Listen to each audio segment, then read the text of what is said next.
Un week-end placé sous le double signe de la découverte d'un parcours magnifique, nous allons abondamment en parler dans les jours qui viennent. Double signe de la découverte donc, mais aussi des retrouvailles. Deux d'un coup. Cette première édition du Saint-Malo Golf Open nous a donné l'occasion de retrouver deux vieilles connaissances dont les trajectoires sont assez révélatrices de ce que peut être une vie de joueur de golf professionnel. Présent cette semaine sur le parcours du Tronchet, François Delamontagne, 37 ans, ancien pilier tricolore du circuit européen, et Jacques Guillet, 30 ans, ancien membre du Pôle France, ancien pensionnaire de l'Alps Tour. L'un et l'autre n'avaient pas mis les pieds sur un tournoi depuis plusieurs années. L'un comme l'autre n'ont pas su résister à la proposition qui leur était faite. C'était l'occasion de refaire un tournoi tout simplement. C'est le meilleur moyen d'avoir du temps de jeu. Et puis j'ai eu une invitation du directeur du golf ici. Et donc voilà, on va voir un petit peu où j'en suis. Le propriétaire du golf, Monsieur Rolik, est quelqu'un que j'apprécie.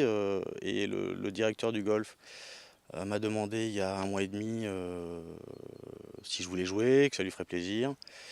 Donc je me suis dit que si ça pouvait aider un tout petit peu à promouvoir le tournoi, j'allais prendre entre guillemets sur moi et puis j'allais venir jouer. Aujourd'hui, l'un et l'autre sont enseignants, à Caen pour Guillet, à Lancieux pour Delamontagne. L'un et l'autre se félicitent de la décision qu'ils ont prise il y a quelques années de tourner le dos à la compétition. Ça faisait 2 ou 3 ans que je payais mes saisons, donc au bout d'un moment, quand il n'y a plus de sous, il n'y a plus de sous. Mais en tout cas, à aucun moment, je regrette le choix que j'ai fait. Je suis très heureux maintenant. Je vais être papa pour la 3e fois au mois de septembre, donc vraiment que du bonheur. Le simple plaisir de jouer, c'est ce que chacun déclare venir chercher ici, avec pour le plus jeune des deux, une autre quête. C'est plutôt des objectifs d'attitude, essayer de retrouver une attitude de joueur de haut niveau, tout simplement. Mais bon, il y a quelques automatismes qui sont un peu perdus, donc on va voir, quoi. Semblables et à la fois différents par leur palmarès, François Delamontagne a évolué pendant des années au plus haut niveau européen, ce qui n'a pas été le cas de Jacques Guillet.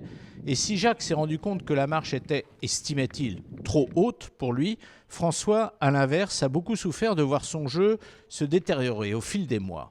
J'ai fini par un peu me dégoûter de mon jeu à moi. Autant je suis toujours autant passionné par le golf. Et j'ai la chance d'avoir pas mal de diversité au niveau de mes élèves, que ce soit des jeunes qui jouent très très bien et des gens totalement débutants. Donc c'est beaucoup de plaisir. Coup d'œil maintenant sur ce qui s'est passé lors de ce premier des 3 tours que compte le tournoi. Et ce sont 2 Italiens qui pointent aux 2 premières places.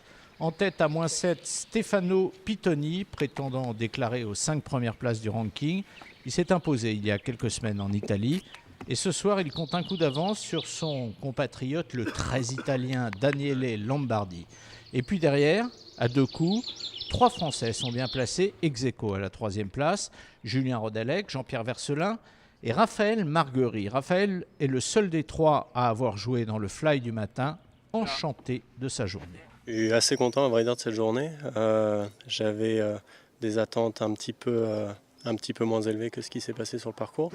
Déjà c'est une belle surprise ce parcours. Il y a des bons drives à mettre. Les greens sont assez vallonnés, assez grands, donc faut avoir la bonne vitesse pour les dompter. Je fais pas de bogey, donc j'avoue que dernièrement j'avais pas eu le meilleur grand jeu et là j'ai pas fait d'erreur, donc je suis assez ravi. Un mot pour terminer sur nos 2 revenants. Pas mal pour François Delamontagne, 24e à -1.